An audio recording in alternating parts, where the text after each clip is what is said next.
Alô, alô, turma do P2, tudo bem com vocês? Gente, hoje a gente tem aqui uma pessoa que fez parte da minha vida em alguns momentos. Eu vou compartilhar com vocês. Quando eu tinha uns 15 anos, fase revoltada da minha vida, né? Um amigo meu chegou para mim e falou assim, ó, olha esse CD aqui, cara, olha essa música, olha esse verso. A certeza da certeza faz o louco gritar. A certeza da certeza faz o louco gritar. Eu fiquei com isso na cabeça, adorei, fui ouvir o CD, muito legal. E o tempo passou. O tempo passou e eu estou no ano de 2004, estou numa banca de revista, eu vejo uma revista lá, um CD, uma coisa meio estranha, uma capa bem diferente, com um cara chamado Skylab na capa. Né? Eu comprei a revista, fui folhear ela e estava que a revista Isso, era amigo, produzida em Goiânia? em Goiânia, lá em Aham. Goiânia, Uhum. isso.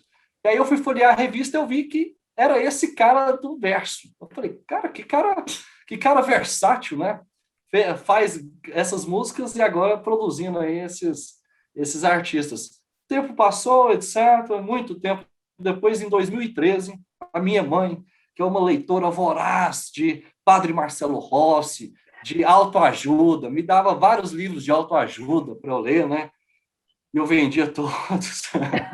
Ela me chegou lá com o manifesto do nada na terra do nunca, desse cara. Lívia, você tem alguma história aí com esse cara? Oi, amigo, oi, amores, tudo bom? Caião, você estava falando aí de fases, né? Das suas fases.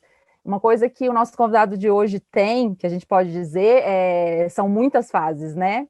A minha história com ele é a seguinte: tem uma expressão de uma música dele que eu adoro, que é candidatíssima a ser uma expressão que vai ser tatuada na minha pele. Você acredita nisso? Oh! Candidata, não sei, mas é uma das finalistas, digamos assim. Você acredita? Que frase que é? Expressão que é? Vida imensa. Linda, linda, linda. Gente, nós estamos aqui hoje com um cantor, compositor, músico, escritor, cujo último livro atende pelo belo nome de 60 anos a mil. Enfim, estamos aqui com uma personalidade brasileira. Quem é ele? Lobão. Tudo bom, Lobão? Tudo bem, Lívia? Tudo bem, Caio? Tudo bem? Toda a rapaziada que está nos ouvindo, nos assistindo aí.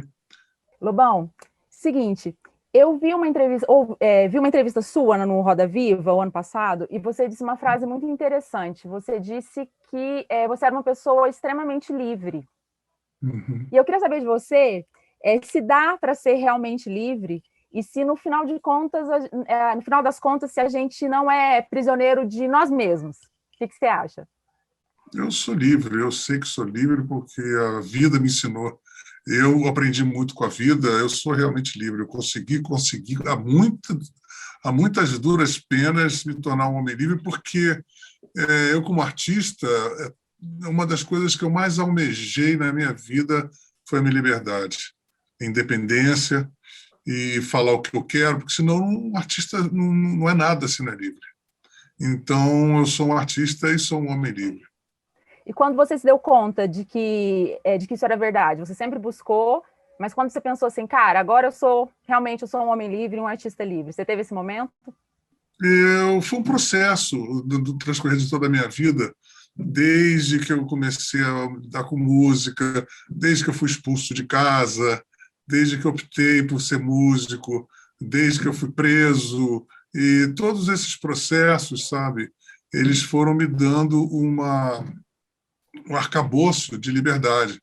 Mas essa liberdade que eu falo com tão categoricamente, na verdade, eu arranjei a minha liberdade, eu acho que foi muito pouco tempo, assim, nos últimos 10 anos, acredito eu, que eu realmente me tornei, aí tenho uma gravadora independente, me tornei um compositor independente, um artista independente, um engenheiro de som, um produtor musical, tudo isso foi vindo com o tempo.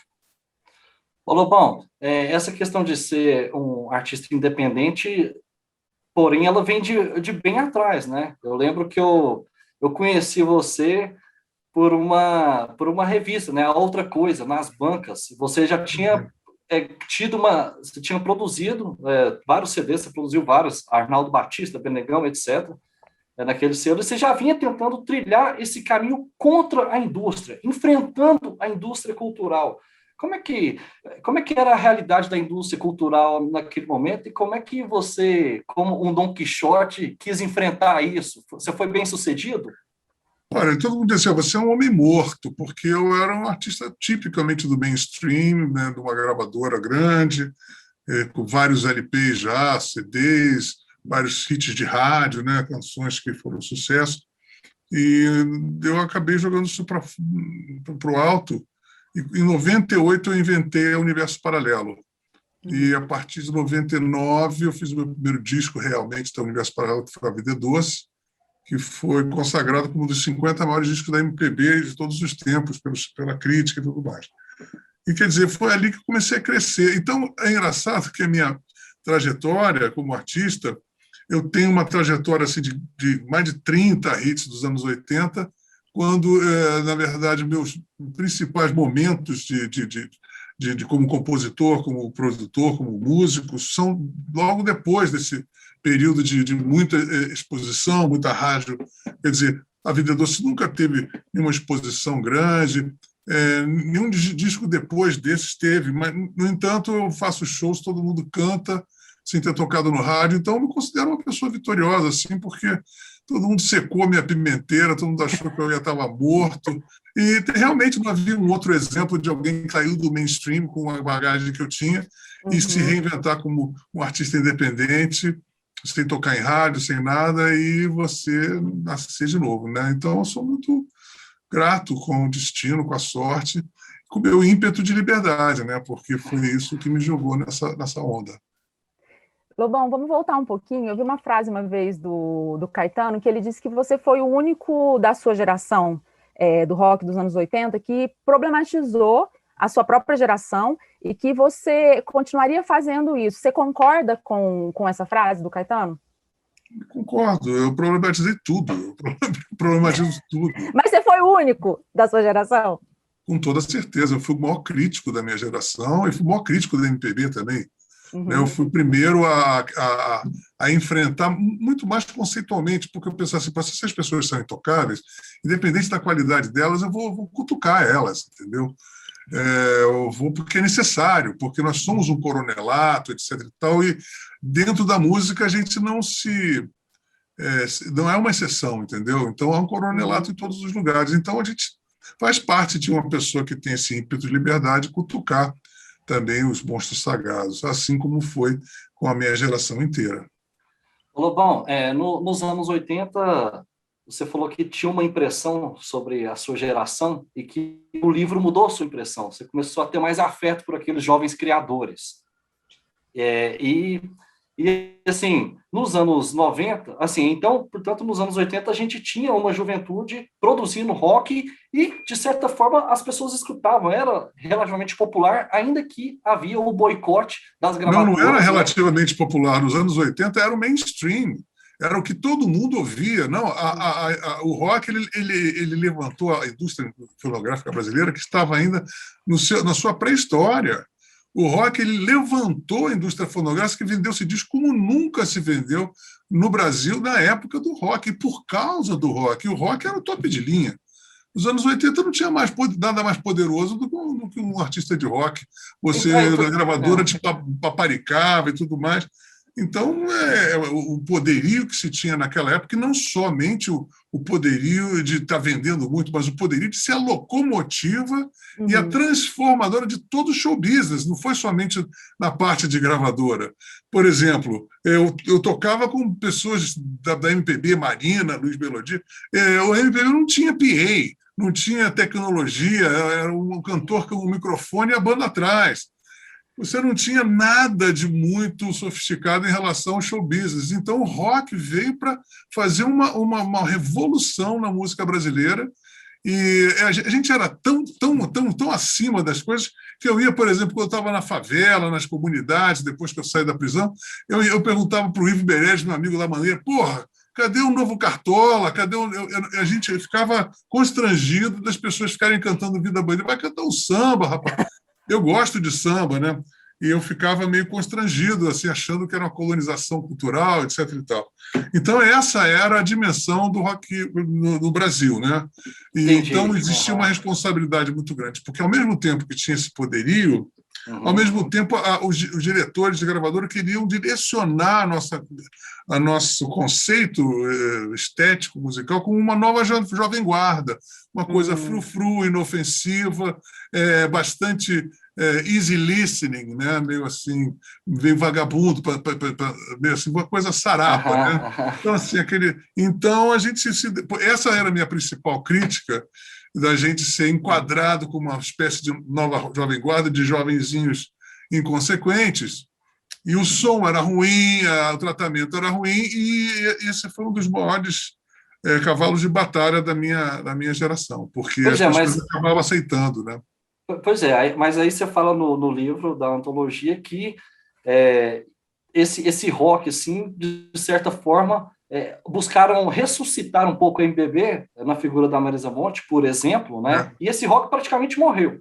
E a gente tem toda uma década de 90 que o mainstream era o axé, o topete, alcinha que você fala, mas, por outro lado, a gente teve Chico Sainz, Planet Hemp, Raimundos, a gente teve... Charlie Brown Jr. Charlie Brown, isso. Uma galera massa, fazendo uma música de rock também Cássia Eller. O som dos anos 90 é infinitamente melhor. A sonoridade, a produção musical, do que os anos 80. Os anos 80, inclusive, a minha benevolência, vamos dizer assim, entre aspas, na hora que eu escrevi o livro, porque eu falava para o Cazuza, você não me mostra as nossas parcerias, porque eu não quero ouvir. E eu nunca ouvi até a hora que eu fui escrever o livro e me emocionei, porque eu ficava irritadíssimo com a qualidade de som e com as imitações. As pessoas imitavam muito as bandas de lá de fora, os produtores musicais também faziam isso. E eu falava, a gente não pode se vergar, aquela coisa toda.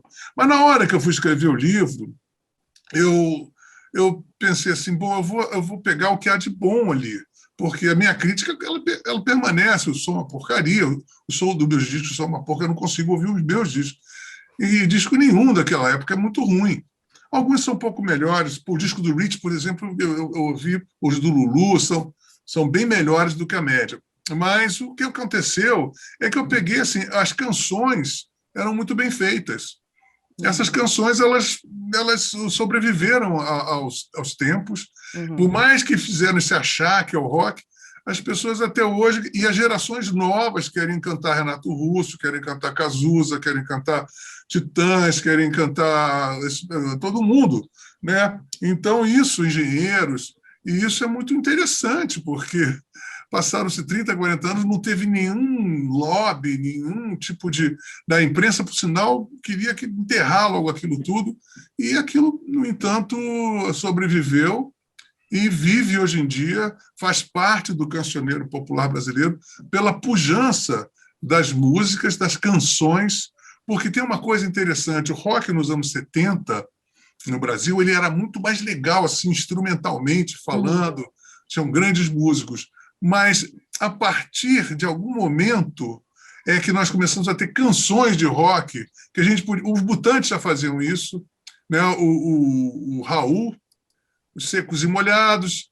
e aí, a partir de então, nos anos 80, veio o Guilherme Arantes, a gente teve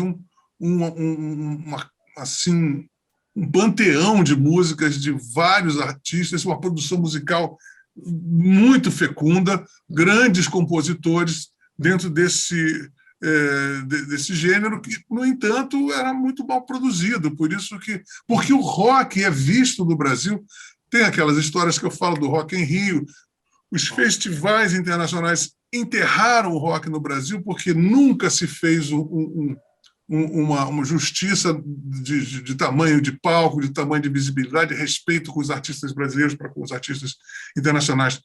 Isso tudo eu conto em detalhes no livro, de como aconteceu essa saga, né? Essa aventura, essa odisseia que foi o rock dos anos 80. Ô Lobão, e qual foi a gota d'água para você decidir que você seria um músico independente?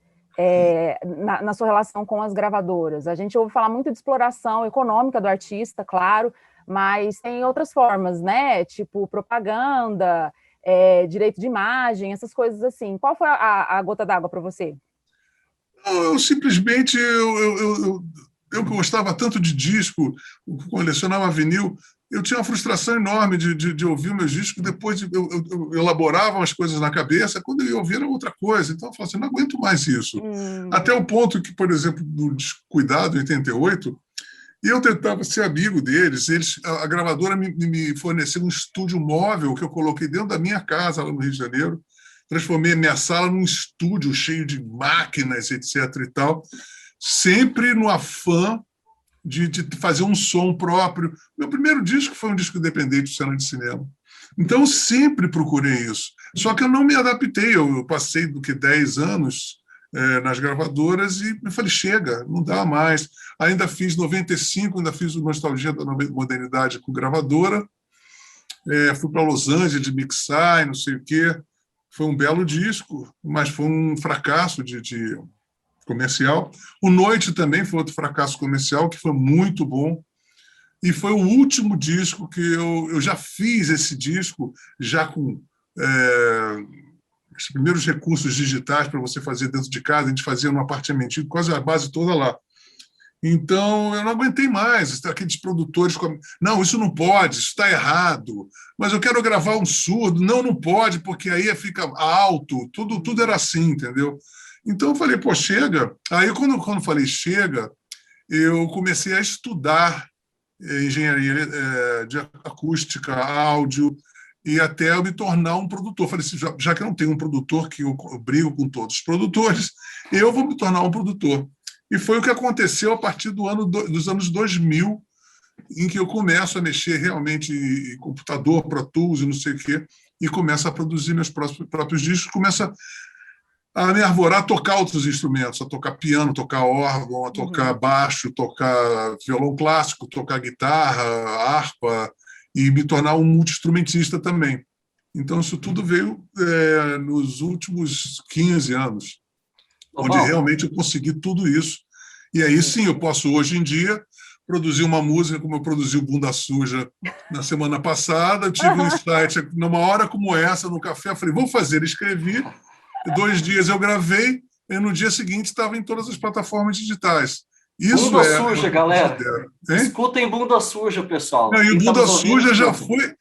no segundo dia já estava nos 200 mais tocados de todo o Brasil. Estava em 50º lugar, sem tocar em rádios.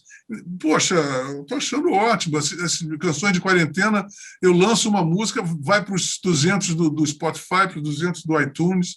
Hoje foi lançado Disparada, linda, ficou linda. Hoje, ficou linda. Exatamente, Exatamente, eu estou adorando fazer isso. Então, a gente produz e lança. Então, isso para mim é a verdadeira sensação de liberdade. Ô, Lobão, você tem algumas críticas em relação à arte brasileira. Eu vou falar 2 aspectos, talvez gerais, você me complementa, corrige, etc. Né? Um é talvez a falta dos artistas em inovar mais e não querer ficar buscando sempre aquela raiz que está ali, tocando sempre aquele samba raiz, etc. E parece que é muito fechado, pouco arejado e sem querer inovar. Eu acho que você fala por um lado. E a outra é que o Brasil é um país extremamente violento, né? A gente tem 70 mil assassinatos por ano, etc.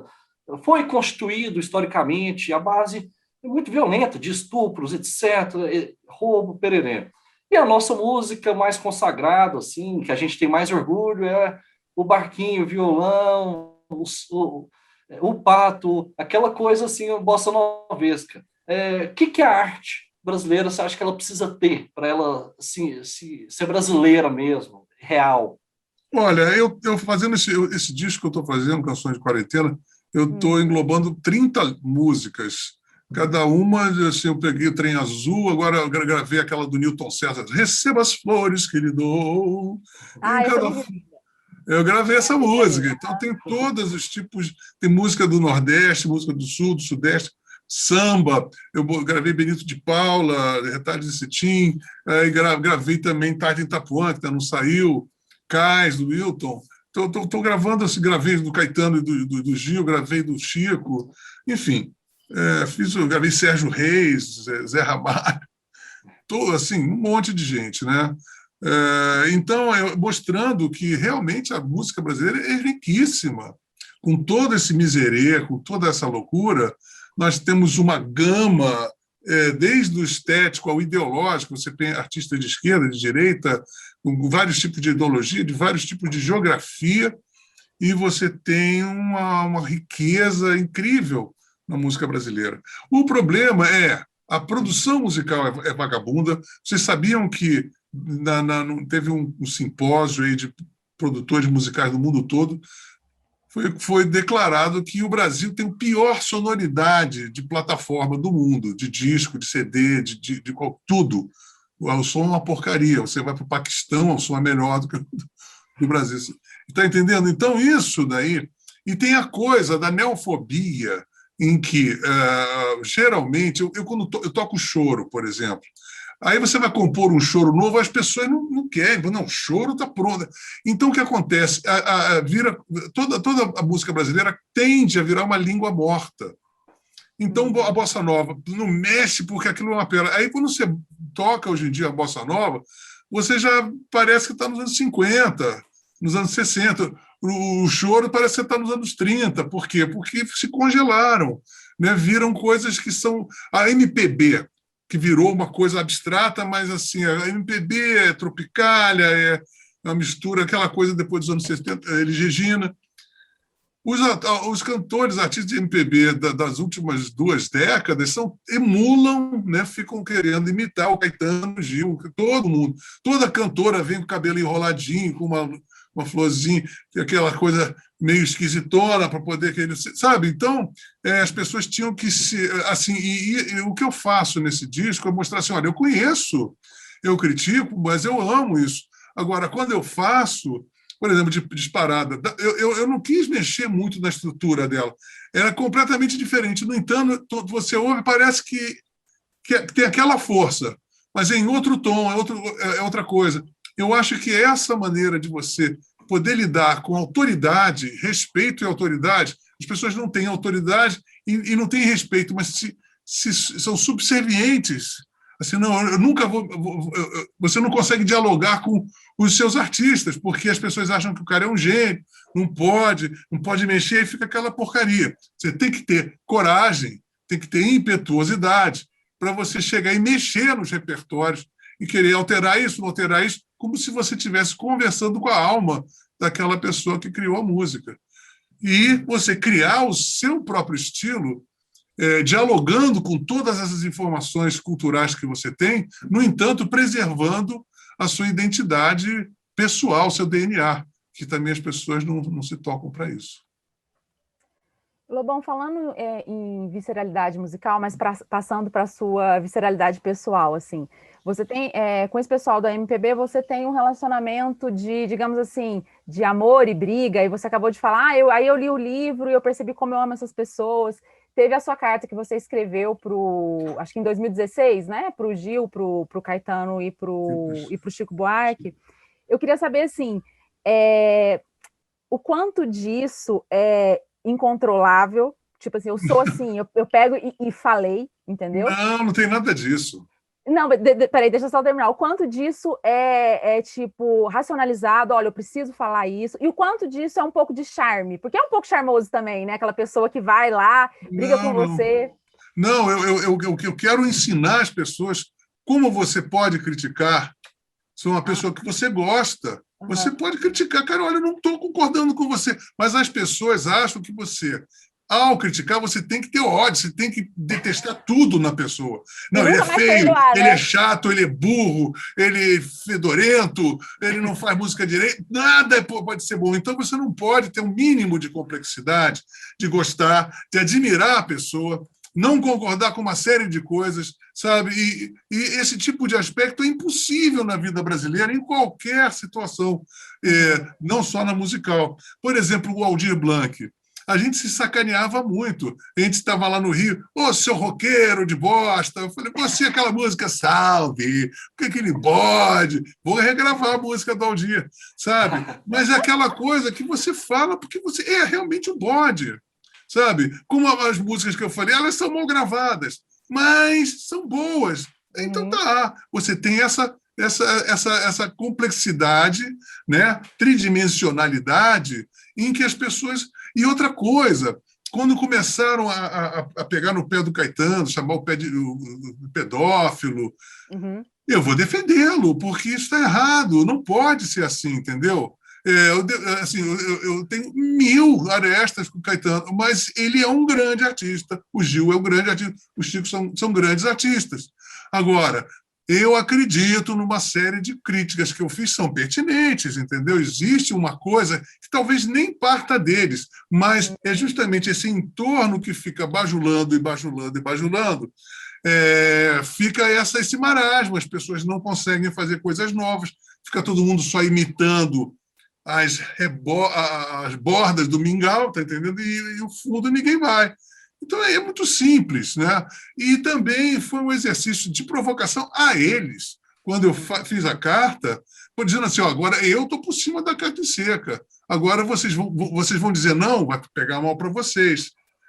Se as pessoas não notarem, eu estava jogando num tempo histórico, eu não estava levando em consideração o que as pessoas diziam, esse cara é maluco, o cara arregou para os caras, um monte de coisa.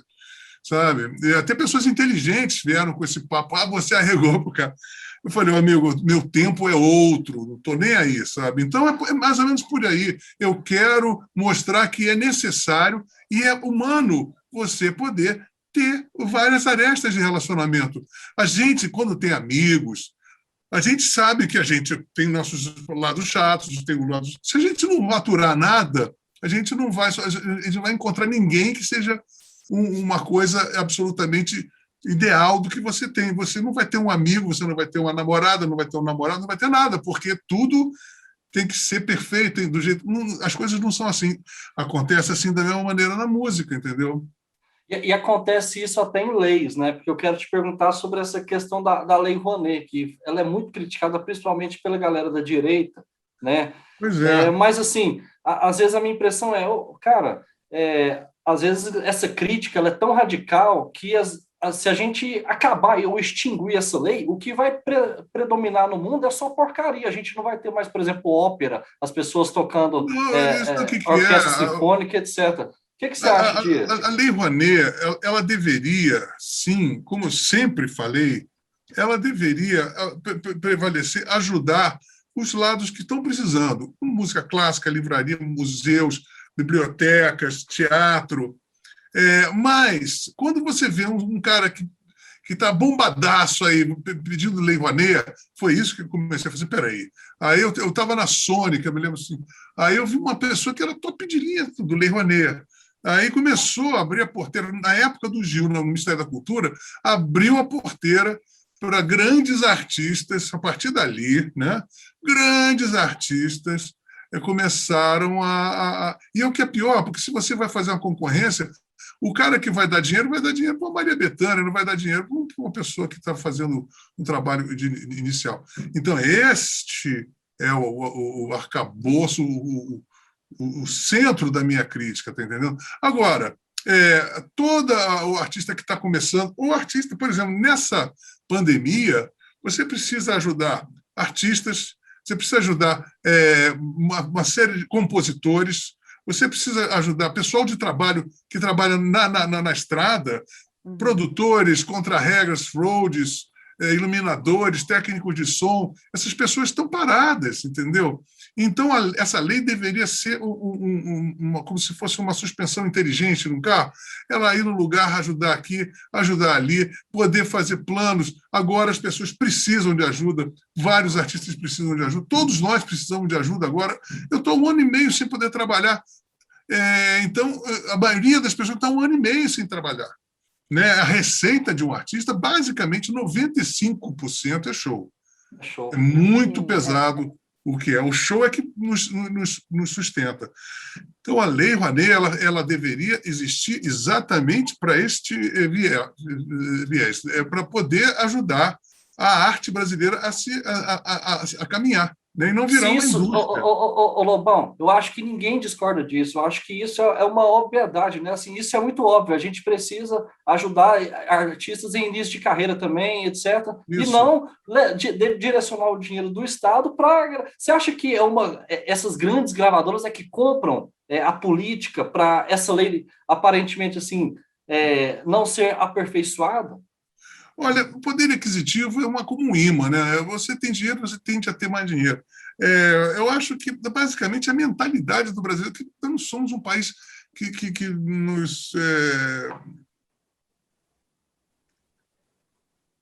A gente não é um povo muito honesto, tá entendendo? Basicamente, o brasileiro não é, assim, a grosso modo. O brasileiro é malandro, tem orgulho de dar falcatrua, de precariedade. Então, por isso que nós temos uns políticos tão ruins, porque o político representa o povo, né? Você não pode ter um Churchill, um De Gaulle, um Kennedy no Brasil, porque não tem. Brasil. Mas a gente já teve um Getúlio. Ah, pelo amor de Deus, né? Eu estou falando sério. Nós já tivemos outrora o Juscelino, o Lacerda, pessoas gabaritadas, que você podia não concordar com as ideologias do cidadão, mas tinha o Ulisses Guimarães, né? O Covas, o Mário Covas, pessoas que eram um estadio, o próprio Fernando Henrique, sabe, com todos os defeitos que eu discordo dele, ele foi um presidente muito, não só como presidente, como ministro da Fazenda do Itamar, né? Mas nessa geração, cada vez mais ficou uma coisa rala, inconsistente, vagabunda, vulgar, né? Tanto na direita, tanto é que você vê um líder de direita como o Bolsonaro, líder de esquerda como o Lula, são pessoas absolutamente despreparadas, e quanto mais despreparadas, quanto mais boçais, mais a pessoa acha o pessoal do povo, é o tal do populismo. Então, enquanto a gente não tiver uma noção de cada pessoa se exigir mais um nível de excelência, olha, eu vou ser um cidadão bom, honesto, ético, eu vou olhar o outro da mesma maneira que eu quero que seja olhado a mim. E se isso acontecesse, provavelmente, certamente, nós teríamos políticos mais gabaritados, porque o político representa o povo. Então, basicamente, tem que começar por todos, né? Por todos nós, esse afã de cada um de se melhorar a cada dia, de se aperfeiçoar como pessoa, como profissional, como marido, como amigo, etc, etc, etc. Lobão, como é que você se define hoje, junho de 2021, politicamente? Eu me sinto uma pessoa em suspensão. Eu vejo exatamente isso, que a esquerda se desgastou durante 2, 3 décadas, a direita estava lá no armário desde a época dos anos 60, tanto aqui como em qualquer outro lugar do mundo, né? Chegaram, borraram o patinete e deram uma demonstração bastante peremptória de que não se trata de ideologia, e sim de ética. Porque o cara rouba na direita, o cara rouba na esquerda, o cara tratoriza a pessoa da direita, tratoriza a pessoa na esquerda. Então, é um caso muito mais de ética, de moral, de primeiros princípios básicos que não se tem. Então, você não tem princípios básicos, você rouba. Se você rouba da direita, rouba da esquerda, como é que você vai testar um regime, seja de direita, seja de esquerda, se todos roubam?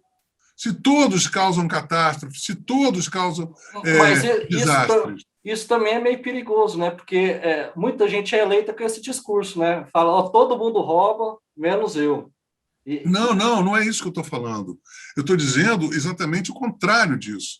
Estou dizendo assim, como é que nós vamos começar a ser uma sociedade mais justa, mais ética, se nós não temos ética na base? Né? O que eu quero dizer é que é impossível você testar realmente a eficiência de um regime, seja ele de direita, seja ele de esquerda, quando todos roubam. A direita rouba, a esquerda rouba. Então, a gente os resultados são os mesmos, basicamente. Mas assim, ó, a gente tem as pessoas pensam realmente, muita gente pensa que o brasileiro é malandro, né? Genericamente é malandro. Não Mas, penso, assim, não, com certeza. mas calma, porque assim, a gente tem uma população extremamente pobre, que estão aí nas favelas, aí, milhões de pessoas morando em favelas, milhões de pessoas ganhando aí 2 salários mínimos. Se essa gente fosse malandra e corrupta, você está entendendo? E a gente ia viver num caos social muito pior que isso aqui. Mas é óbvio que sim. É óbvio que você tem malandro em tudo que é lugar. E você não pode chegar e ficar dourando a pílula.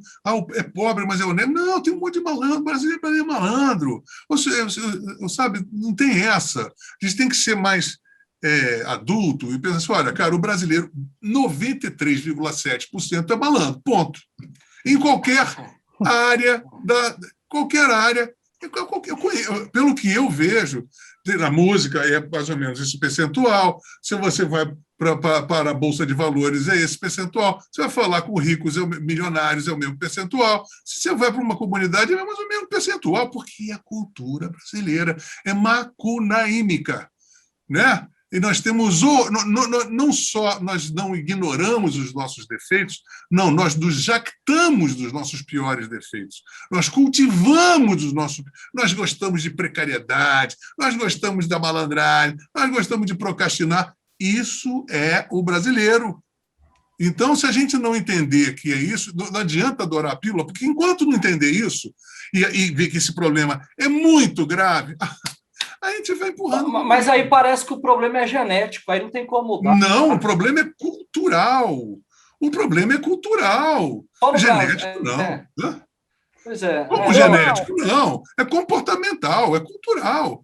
Então é possível mudar.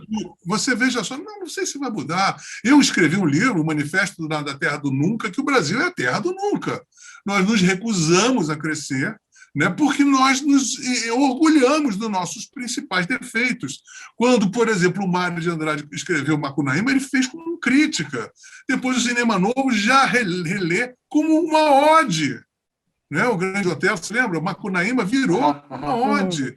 Né? O Lula é um Macunaíma, todos querem ser igual ao Lula, ou o Bolsonaro, porque são arquétipos. São arquétipos. Infelizmente, esse naco comportamental do brasileiro prepondera, porque é muito grande, é muito preponderante. Então, a gente tem que entender que, enquanto não houver de base educação de ética, filosofia, moral, antes de ideologia, de marxismo, de liberalismo, de conservadorismo, princípios básicos de entender o outro, de empatia, sabe, de não fechar a pessoa quando você avançar o sinal, não avançar, não furar fila, não dar fechada no supermercado com o seu carrinho, né? Essas coisas todas básicas, sabe, que não existem na vida brasileira. Você vai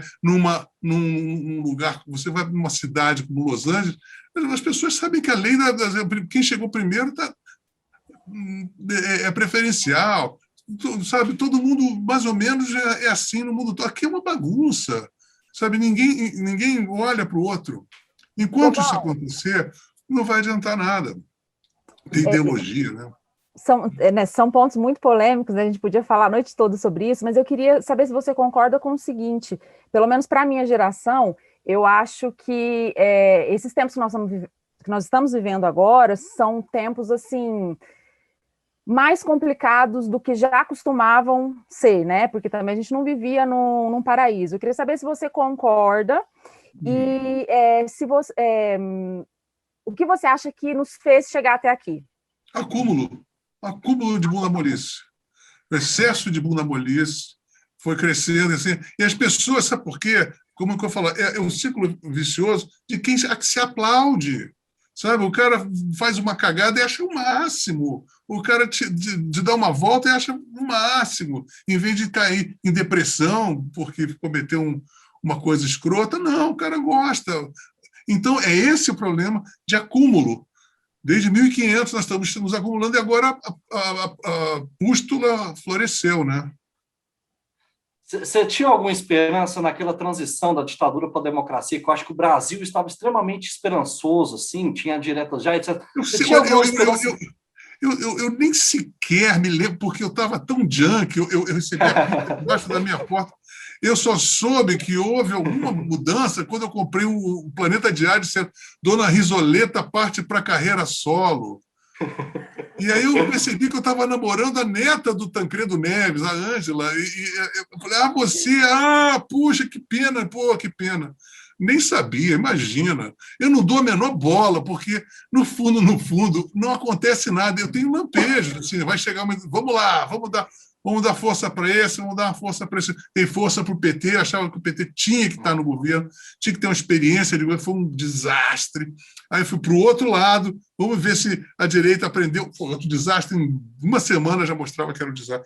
Então não adianta. O brasileiro ele tem princípios basilares não desenvolvidos. Enquanto não desenvolver, a gente vai ser esse arraial de cu do mundo que nós somos. Então você desistiu. Em 22 nada impossível. Não, eu não desisti, cara, porque eu sou um cidadão. Eu estou falando com um ponto de vista assim, infelizmente é assim. Eu vou tentar novamente, porque um dia você pega no tranco, e se mesmo não pegar, se o Brasil continuar esse mesmo lixo, a minha conduta é sempre de tentar ajudar. Eu sou uma gracinha, sabe? Eu me olho e falo, olha, eu estou super ok comigo, entendeu? Mas você vai tentar ajudar como, Lobão, dessa vez? Você acha que você vai, para 2022, você não sabe ainda, você está pensando numa atuação sua, independente de lado, ou mesmo completamente... Não sei, a gente tem que, primeira coisa, primeiro ponto, não se deve, de maneira nenhuma, cogitar a possibilidade de o Lula ou o Bolsonaro voltar ao poder. Ponto. Esse é o primeiro, aquela coisa, no Brasil você não vota no cara, você vota contra aquele que você não quer que vá para o poder. Nesse caso, tem dois caras que não podem, de maneira nenhuma, voltar ao poder. Nem o Bolsonaro, se chegar até lá, e o Lula.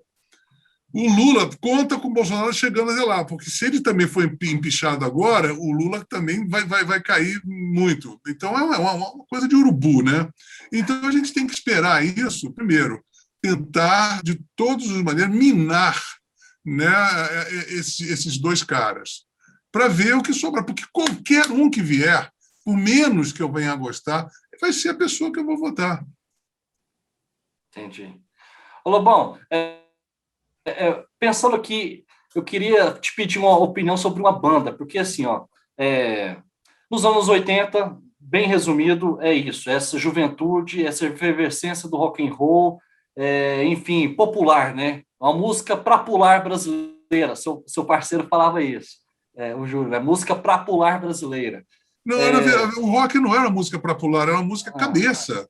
Era uma música para pensar. Você ouvia Renato Russo, você ouvia Binho, você não era pular.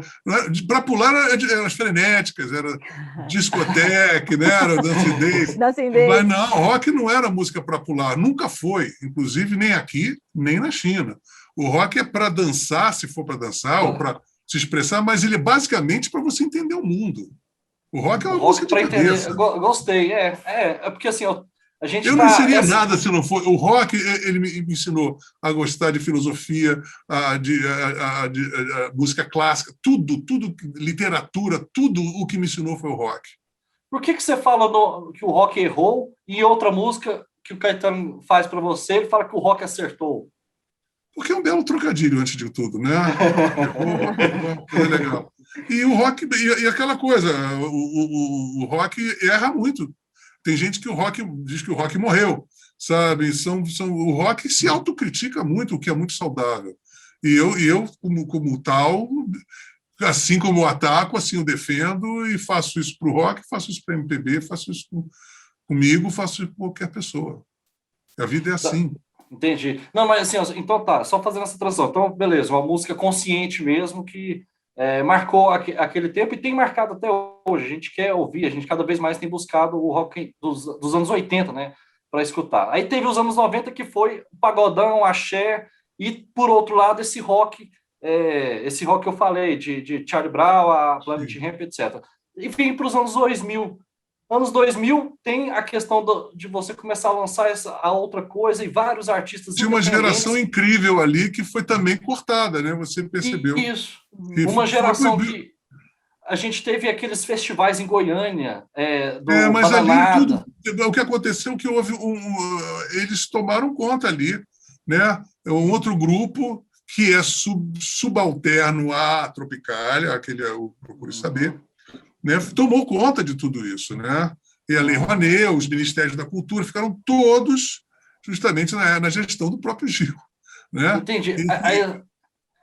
E ali aquela turma toda que começou Cachorro Grande, Bombojó, Condenado, uma turma incrível, desapareceu, né?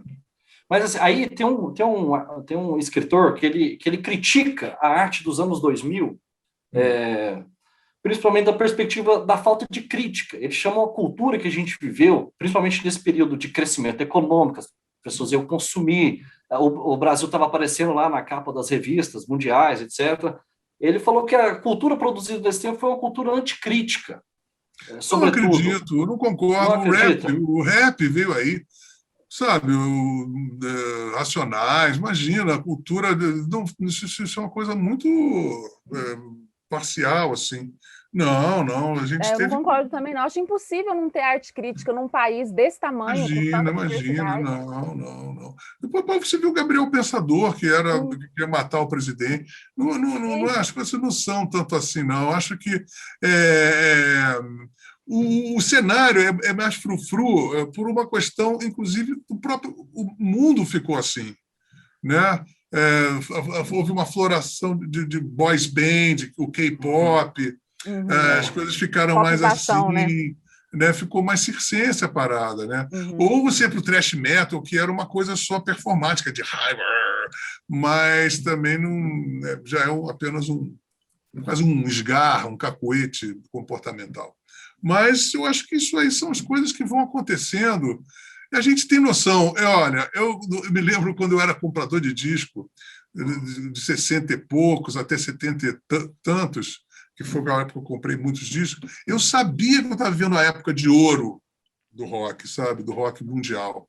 Sabe? Jimi Hendrix, Janis Joplin, Beatles, Rolling Stone. Sabe? Eu sabia que eu estava indo para as lojas de discos comprar outros discos. Eu sabia que eu estava... Olha, isso não vai durar muito. Sabe? E aí veio a discoteca. Eu falei, acabou. Foi a primeira vez que eu achei que era o fim do mundo, foi quando comecei a ouvir a discoteca. Eu falei, meu Deus, acabou. Então, essas coisas... Aí voltou, nos anos 80, o rock veio no Brasil, foi essa época. Então, tem ciclos, né? Eu acho que esses ciclos tendem... Daqui a pouco alguma coisa vai acontecer, sabe? Eu não tenho essa ansiedade, porque é a ordem natural das coisas. Vai acontecer de outra maneira, mas com algum tipo de força, com algum tipo de característica. Você já escutou Baiana System? Não. Depois você escuta, que eu acho que tem uma inovação, buscando também a música baiana com rock, assim, é uma coisa muito brasileira, nova, recente, que eu acho que ela vem para dar uma arejada nesse ambiente daquele termo que você usa, da regressão. Reinvenção regressiva. Isso, perfeito. Pois é, legal, é bom saber, eu vou dar uma olhada. Isso, dá uma olhada.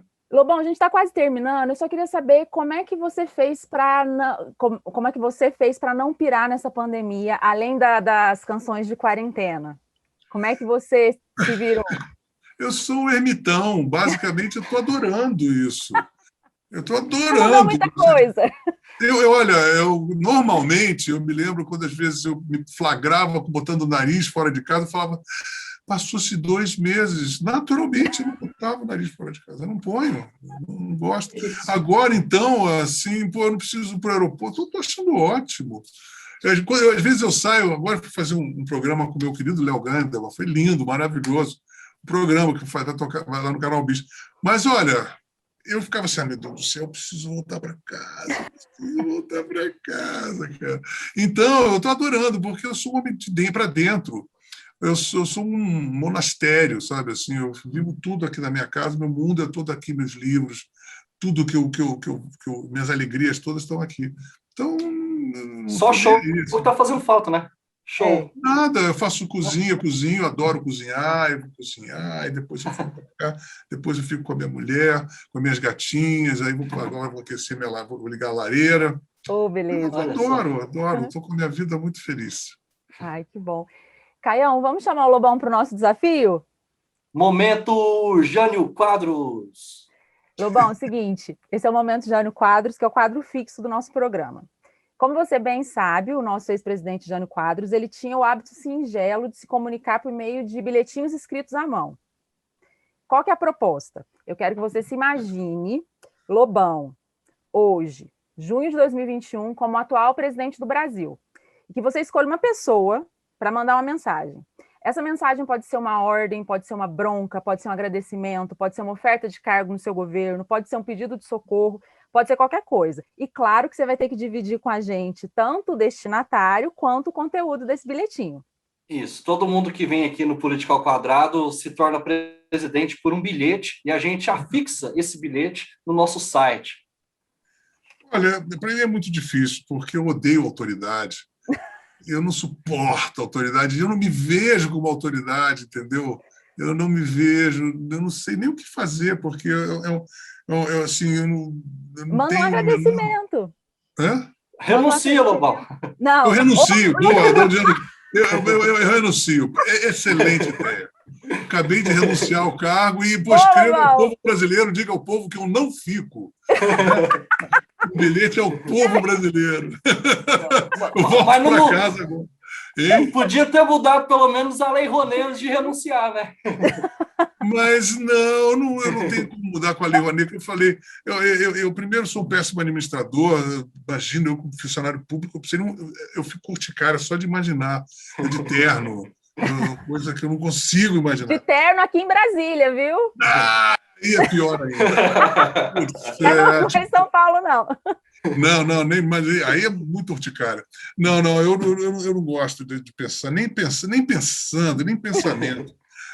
Essa coisa da Lei Rouanet, eu prefiro muito mais produzir minhas músicas, sabe, do jeito que eu tenho, do jeito que eu posso, do que ficar me arvorando e ficar mudando coisas que eu não tenho capacidade. Certo. Lobão, muito obrigada. Eu te agradeço em nome de toda a equipe. Como o Germano falou em off, né? Esse é o final do primeiro semestre de trabalho do Política ao Quadrado, e eu acho que a sua presença aqui é um grande estímulo para a gente continuar nessa estrada. E eu queria te falar uma coisa. Eu, pelo menos, né, sempre ouvia assim de você as pessoas falando: nossa, o Lobão ele tem um espírito jovem, nossa, o Lobão ele tem uma energia muito grande. Não sei se você ouve isso até hoje, né? Mas assim, eu sempre ouvi isso.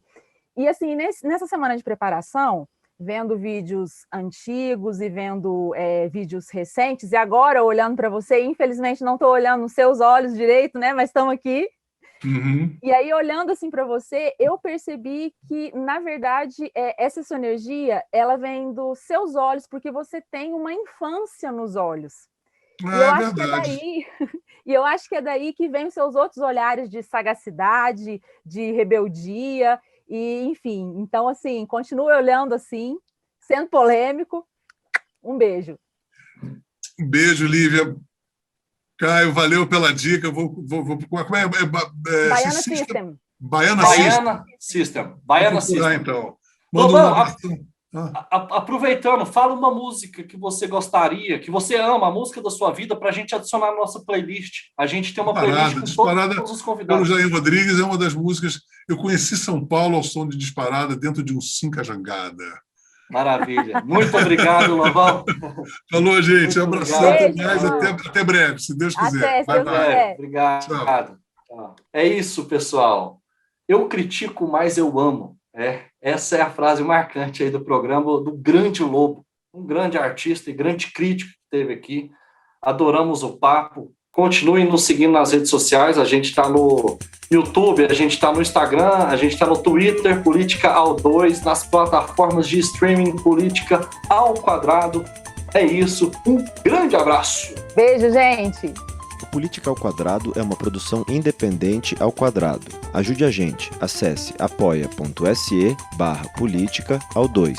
Apresentação de Lívia Carolina e Caio Barros. Técnica e vídeo, Cauê Pinto. Edição e mixagem, Bruno Rossetti. Produção, Germano Neto. Eu.